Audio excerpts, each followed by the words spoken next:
Привет, друзья! Сегодня у нас особый обзор. Хочу поговорить с вами немного в фантастическом жанре. У меня в руках изделие, которое внешне отличается от привычного нам вида оружия. Поговорим об изделии ПБ-4 1МЛ.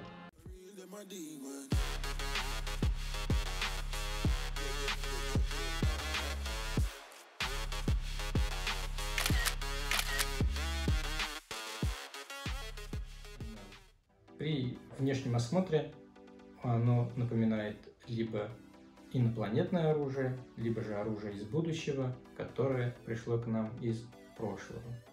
Начнем по порядку, с конца к началу. Почему я полагаю, что это оружие пришло к нам из прошлого? Потому что производить данные бесствольные пистолеты начали где-то в середине 90-х годов. На тот момент, да, это были прорывные технологии, и его мощь, его калибр, он вызывал и уважение, и в связи с этим оружие пользовалось большой-большой популярностью. На тот момент и по тем деньгам это не каждый себе мог позволить такой пистолет, но тем не менее это были технологии, которые опережали на тот момент все другие аналоги именно в классе травматического оружия. Для тех, кто не знаком с аббревиатурой ПБ-4 1МЛ, напомню, что это оса лазер. Осу лазер мы используем это выражение гораздо чаще, и в связи с этим это название больше закрепилось в умах любителей оружия. Немного из описательной части. Оружие относится к классу бесствольных пистолетов. Мы видим с вами 4 ниши, которые служат не стволами, а больше все-таки патронниками, потому что гильза, она как раз почти занимает все это пространство, и об этом чуть позже. Есть такая клавиша, имитирующая спусковой крючок. Почему? Опять же, я в шутку склоняюсь, что это либо оружие из будущего, либо инопланетной технологии, только потому что в общепринятом нам представлении, каким должен быть пистолет, то мы знаем, что есть ствол, есть спусковой крючок, ударник и так далее. Да? В этом пистолете вообще из раннеперечисленного ничего не присутствует.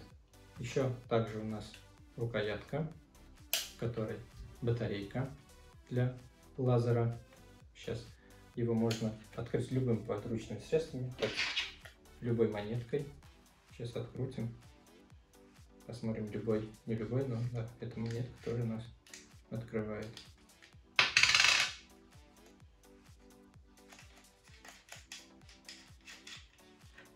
Вот такая вот нестандартная форма батарейка, стоит довольно-таки дорого, но хватает его надолго.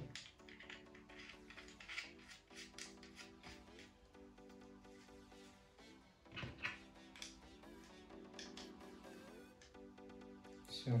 И в самой рукоятке расположена микросхема с пьезоэлементами. Да-да, это оружие немного другой схемы работы, потому что здесь электронное воспламенение, нет такого ударника, который ударяет по капсулю, который воспламеняет порох. Система работы немного другая, но эту часть более подробно мы затронем, когда будем обозревать сами патроны.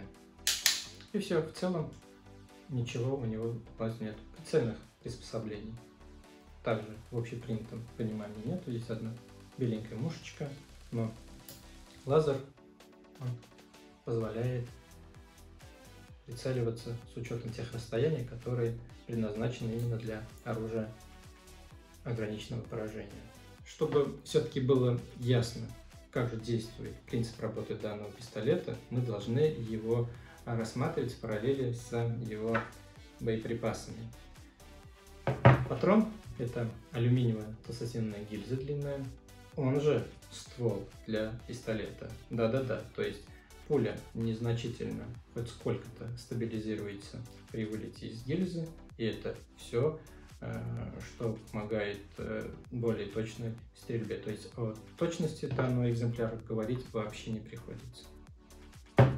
Есть электронный капсуль, который при взаимодействии с пьезоэлементами воспламеняет порох, который в специальном контейнере. Данный патрон, он деформенный, поэтому там утоплено глубоко. А последние патроны, они сейчас просто вот вровень середины. То есть они наверняка еще менее точные, хотя эти 2-3 сантиметра точно не влияют на более точную стрельбу. Пистолет, он увесистый, но не скажу, что он тяжелый. Компактный. Да, он немного в габаритах толще, чем обычный пистолет. Ну, с ТТ, конечно, не сравнится. И короткая рукоять. Копилку шутки, что инопланетное происхождение пистолета обусловлено тем, что у человека для мощного, надежного, уверенного хвата используется 4 пальца, а на данном оружии используется только 3. Один палец под клавишу для осуществления спуска, второй палец, третий палец, четвертый палец стоит свободно. Вообще такое как будто не для людей сделано, но это все шутки. Это обусловлено его компактностью, компенсируем тем, что держим 3 пальцами. Калибр 18 на 45, потому что позднее были уже 18,5 на 55. Но учитывая, что до реформы действовали определенные правила, они позволяли. Тот патрон посчитался более мощным. Обладает очень высоким останавливающим действием, учитывая калибр, масса пули 12,5 грамм. Да и вы сами видите, какой это просто патрон. Почему я изначально сказал, что это эпоха слонобоя, потому что если сравнивать именно этот патрон, именно эту пулю с самыми распространенными на сегодняшний день, то сейчас я вам покажу. Вот там на обозрение для сравнения. Это дореформенные патроны, ну, габариты те же самые, 18 на 45 калибр. Это у нас 10 на 28. Это самый распространенный патрон на сегодняшний день. То есть законодатель решил, что размер такой пули и такого патрона это достаточно при выдаче определенного количества джоулей для того, чтобы обладать нужным остановочным эффектом.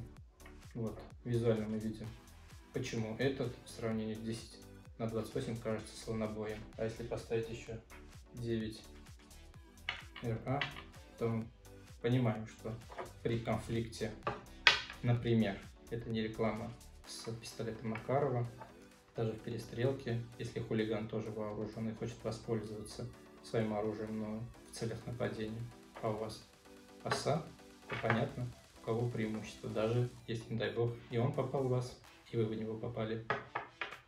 Вот результат налицо.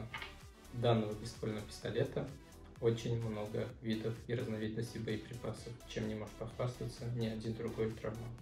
Дореформенные вообще патроны с утопленными пулями, у них были даже с металлическим сердечником, сокрушительный просто остановочный эффект.